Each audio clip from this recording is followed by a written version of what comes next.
Hey there, welcome to another episode of Journey to Kidlit. Today we're going to be checking out what I'm reading. So I'm reading Jill Esbaum's book, Stanza, and this book is really interesting. It's about a dog who is kind of rough and like a bully and, kind of gangstery. And then he's secretly a poet on the inside and he's writing these rhymes all the time.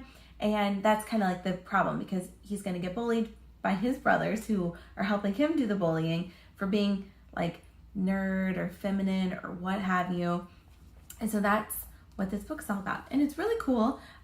So Jill Esbaum, she wrote actually this entire book in rhyme, which as a picture book writer, you might be really tempted to do. You might want to write in rhyme.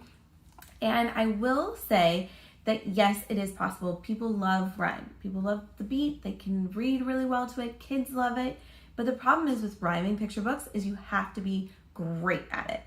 If you are not so awesome at poetry or catching those beats like me, I'm not a poet, I do not rhyme, you don't have to. So if that is something you're struggling with, you can let yourself go. You could just say, I'm not gonna rhyme and just tell the story full all the way through.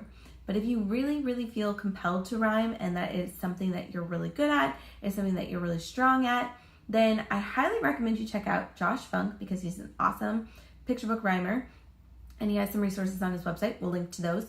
And then also to make sure that your rhymes are perfect. So make sure that your beats are correct. Make sure that you're hitting those notes, especially if you're trying to get it published traditionally, because if it's not perfect, agents and editors will probably pass since they see so many poorly rhymed picture books. So make sure that you know how to do that. And then another tip that I learned from Stanza is you really need to have like a unique character. What could you kind of give them that gives them a unique slant? So in this situation, this is a rough and gruff dog and he is secretly a poet. Not something you would expect from like that kind of a person. It's similar to the movie Sing, when the gorilla, he's kind of like a thief and he does all the things, but he secretly is like a singer. It's the same concept. So see, here's how he starts out. This is how he is portrayed to all of the people in the town. But secretly, when he is not with them, he is actually writing all of these poetry books. And this is like who he truly is on the inside.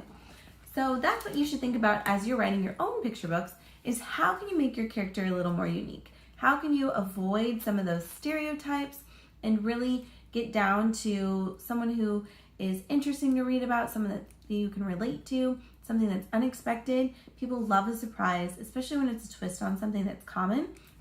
So that's my challenge for you today. 1, if you want to write some rhyming picture books, make sure that it is awesome. And 2, write a character that is going to be unique and something unexpected. So if you need some help with that, we do have character profile cards in the Ultimate Writing Binder, as well as help with the Picture Book Perfection ebook and workbook. And I will link to those both in the video. And if you need more writing tips, be sure to check out journeytokidlit.com. And until next time, happy writing!